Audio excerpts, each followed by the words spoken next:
sinuwun. Kula ingkang saestu. Niki wau kula dipeksa kon ganti training. Wo, nek ngono sing palsu sing mburi. Kresna. Ora ngawur, gawar ngawur. Iki lho, dimatke iki. Ngisore rong andeng-andeng iki asli apa ora? Coba jawilen. Lho, gogrok ngono kok. Oh ya upil. Iki ketoke Bagong sing tenan. Ampun ngawur sinuwun. Kula ingkang saestu. Niki wau kula dipeksa kon ganti training. Wo, nek ngono sing palsu sing mburi. Kresna. Ora ngawur, gawar ngawur. Iki lho, dimatke iki. Oh ya upil.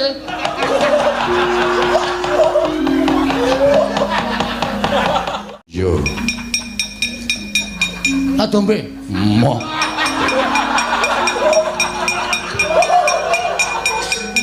Setan kowe. Mengancam kehidupanku. Rene. Aku njaluk ngapura, Bagong. Ngapura.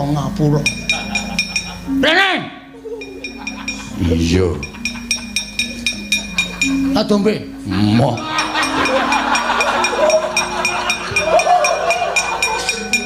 Setan kowe. Mengancam kehidupanku. Buah warese ya kaya ngono kowe. Ayo, kowe tak pasrahke Bagong, ajur kowe. Aduh sinuwun. Kula sampun tobat. Kancamu sapa? Kula namung piyambakane ya Bali. Ampun ngawur sinuwun. Kula ingkang saestu. Niki wau kula dipeksa kon ganti training. Wo, nek ngono sing palsu sing mburi. Kresna. Ora ngawur, gawar ngawur. Iki lho, dimatke iki. Ngisore rong andeng-andeng iki asli apa ora? Coba jawilen. Lho, gogrok ngono kok. Oh ya upil.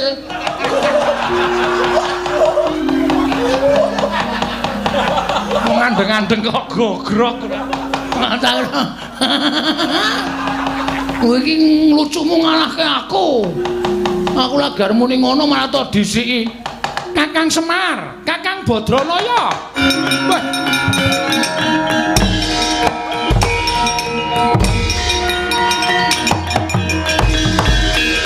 Ngandel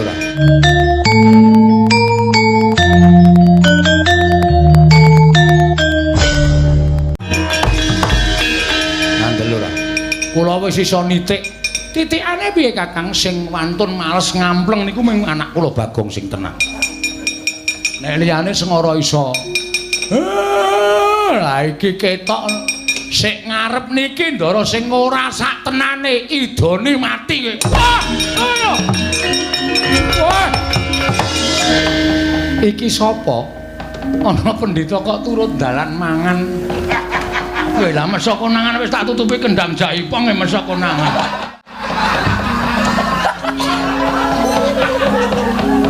Pendhita kok turun dalan gayemi wae. Ayo nggo kesehatan di sini. Iki sapa? Pendhita Kleyang kabur kanginan. Mendung kebaratan ing ngendi tibane yen kono papan dinengku. Aku Begawan Godho Githik. Wah. Godho Githik. Kowe sapa, Prabu Kresna? Wiradane. Wis ngerti. Oh, wis kowe terkenal kowe iki. Kowe sing ngejak selfie e. Edan. Pendhita kok lucune kaya ngene iki apa mbiyen? Tilas dagelan apa ya? Wis ceneningan ora. Ngawur wae. Janaka ana pendhita apik iki lho. Dipun tumbaske mawon kok ora. Lho lah janakane ya atos ngono. Ana pendhita kan dituku. Anggepe ora Raden Janaka ora sak penake dhewe Raden Janaka. Rasa do kesusu tak gawene suwe menentek sik. Rasa do heeh. Apa Begawan Godho Githik? Ora apa-apa Prabu Kresna. Sampeyan rene wigati Kang Pranyata arep ngopo? Aku arep nyulun tulung. Nyuwun tulung karo sapa? Karo sampeyan. Sebabe aku duwe mungsuh ampuhe ra jamak-jamane kowe iso mateni. Kowe njaluk apa wae tak wenehi. Njaluk apa? Nembunga tak paringi wis to. Yakin? Iya. Nan? Iya. Aku dipijeti. Lho. Njaluk kok sak penake dhewe ora. Ora kena.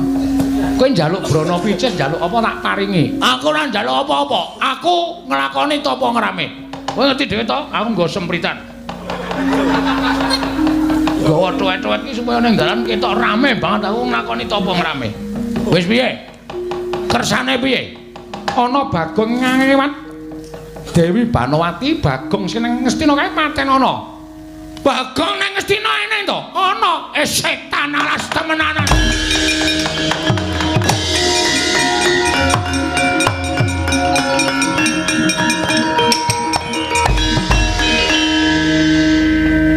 Menawi suwantenipun kula mboten pangling. Menapa inggih Koko Prabu? Lah iya, lampuh aku le nyolong sandangan ki nendi menungso kae. Kok iso dadi kaya ngono lho.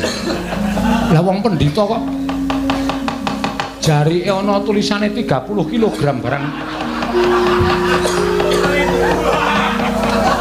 Mbok menawi bekas Bagor brand sajake. Ayo coba ditonton ya, kula dherekaken.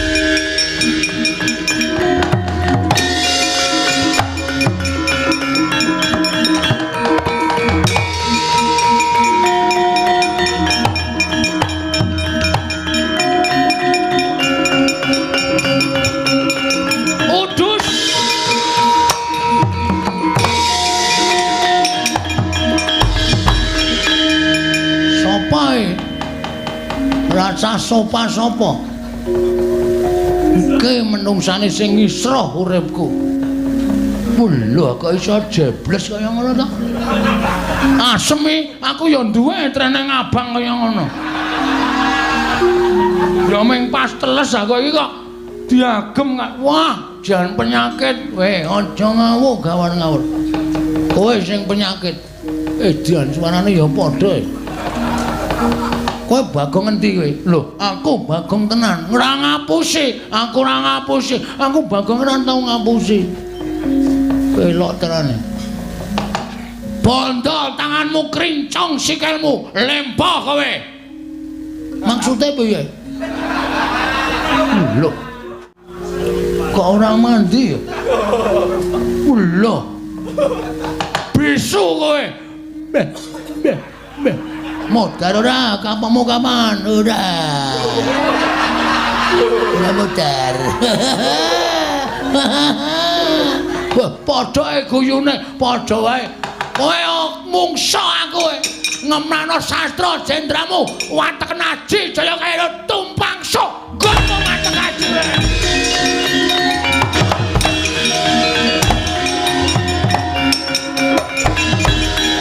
Kaya bekas pemain ketoprak kaya iso salto mundur barang. Sik, iki aku kok ngedep kaca. Kaca tendhik kaya.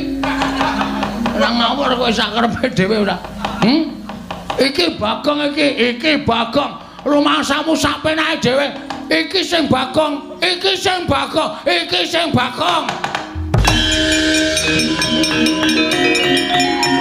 Ora apa to?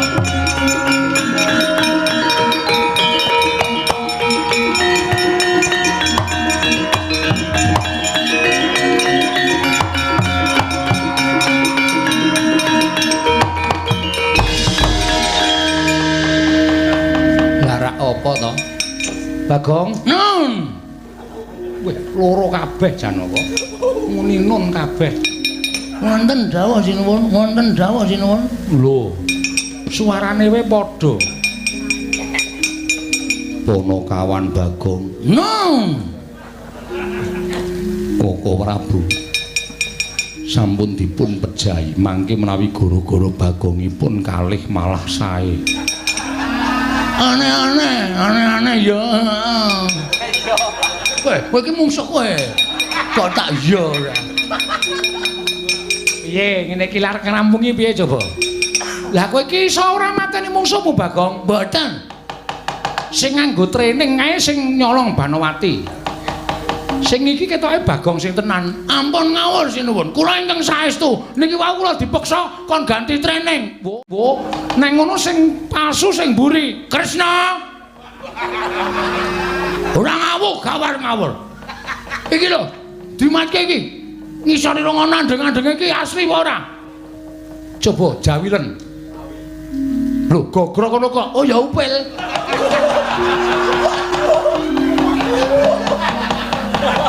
Ngandeng-andeng kok gogrok. Tak. Kowe iki nglucumu ngalahke aku. Aku lagi arep muni ngono malah to disiki. Kakang Semar, Kakang Badranaya.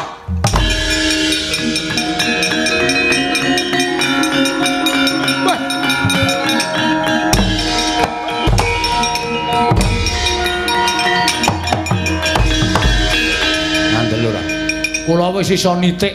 Titikane piye Kakang sing wantun males ngampleng niku mung anak kula Bagong sing tenang. Nek liyane Sengara iso. Lah iki ketok sik ngarep niki ndara sing ora sak tenane idone mati kowe. Wah, ngono. Wah.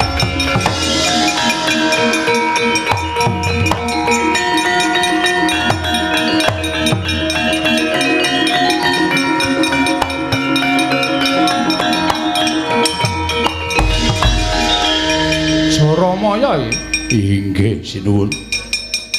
Perjineman dandang manguril aku dadi kowe dadi Bagong.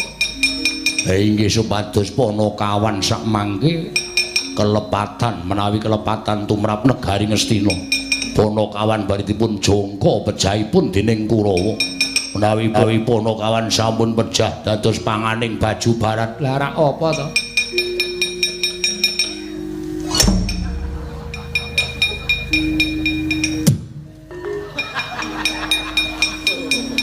Anak kula nesu tenan nek pun ngidoni ngoten niku anak kula nesu.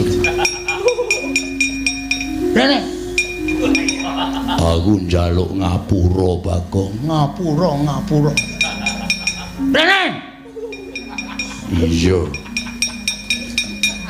Adombe. Moh.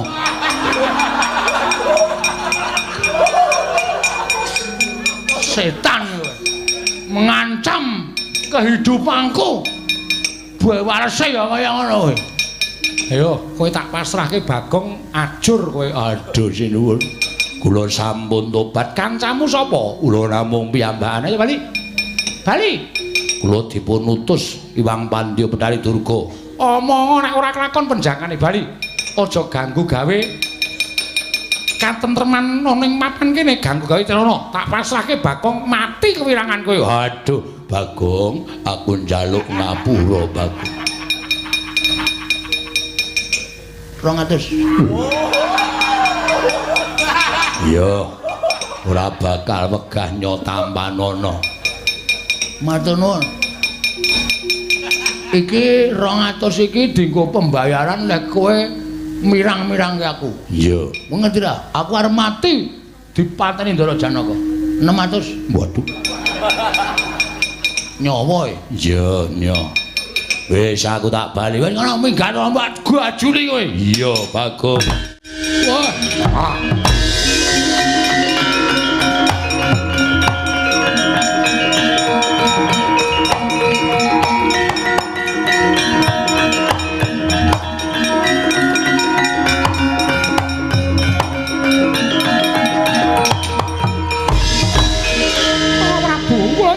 Punten. Menika wau kula kenging menapa kok Prabu? Lah, rak tenan to.